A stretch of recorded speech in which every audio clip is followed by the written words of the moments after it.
আসসালামু আলাইকুম দর্শক, ইসরায়েল এবং ইরানের চলমান সংঘাতের খবরাখবর নিয়ে হাজির হয়েছি আমি ইফাতারা খান।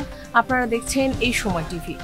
ইসরায়েল ঘোষণা করেছে গাজার কিছু এলাকায় প্রতিদিন 10 ঘন্টা করে সামরিক যুদ্ধবিরতি দেবে। এই বিরতি চলবে সকাল 10টা থেকে রাত 8টা পর্যন্ত। লক্ষ্য গাজায় ত্রাণ ও খাবার সহজে পৌঁছানো। এই সিদ্ধান্ত নেওয়া হয়েছে আন্তর্জাতিক চাপ ও মানবিক সংকটের কারণে।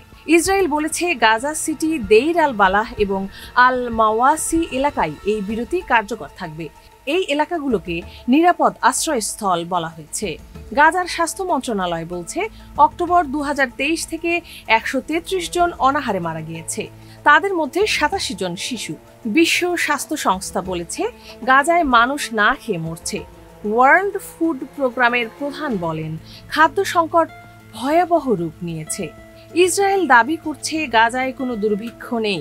তারা বলছে হামাস মিথ্যা প্রচারণা চালাচ্ছে।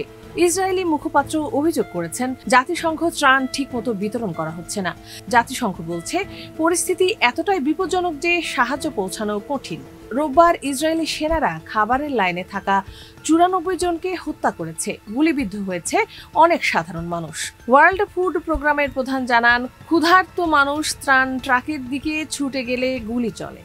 মানবিক সংস্থাগুলোর মতে এই 10 ঘন্টার বিরতি ভালো উদ্যোগ, কিন্তু যথেষ্ট নয়। স্থায়ী যুদ্ধবিরতি ছাড়া পরিস্থিতি উন্নত হবে না। হামাস বলেছে গাজায় ভয়াবহ দুর্ভিক্ষ চলছে, তাই আলোচনা এখন ফলপ্রসূ নয়। হামাস দাবি করে তারা অনেক বিষয়ে নমনীয়তা দেখিয়েছে। রবিবার 100+ ত্রাণবাহী ট্রাক গাজায় প্রবেশ করেছে। জর্ডান ও আমিরাত বিমান থেকে ত্রাণ ফেলেছে। অনেক সংস্থা বলছে আকাশপথে ত্রাণ ফেলা ব্যয়বহুল ও অকার্যকর। WHO জানায় জুলাইতে অপুষ্টিতে মারা গিয়েছে 63 জন। 2025 সালে এখন পর্যন্ত অপুষ্টিতে মৃত্যু 74 জন, এর মধ্যে 24 জন শিশু। WHO বলছে এই সংকট ইচ্ছাকৃতভাবে তৈরি করা হয়েছে। নেতানিয়াহু বলছেন গাজায় দুর্ভিক্ষ নেই। তিনি বলেন সাহায্য হামাস চুরি করছে। কিন্তু মানবিক সংস্থাগুলো বলছে ইসরায়েলের বাধার কারণেই সাহায্য পৌঁছাচ্ছে না।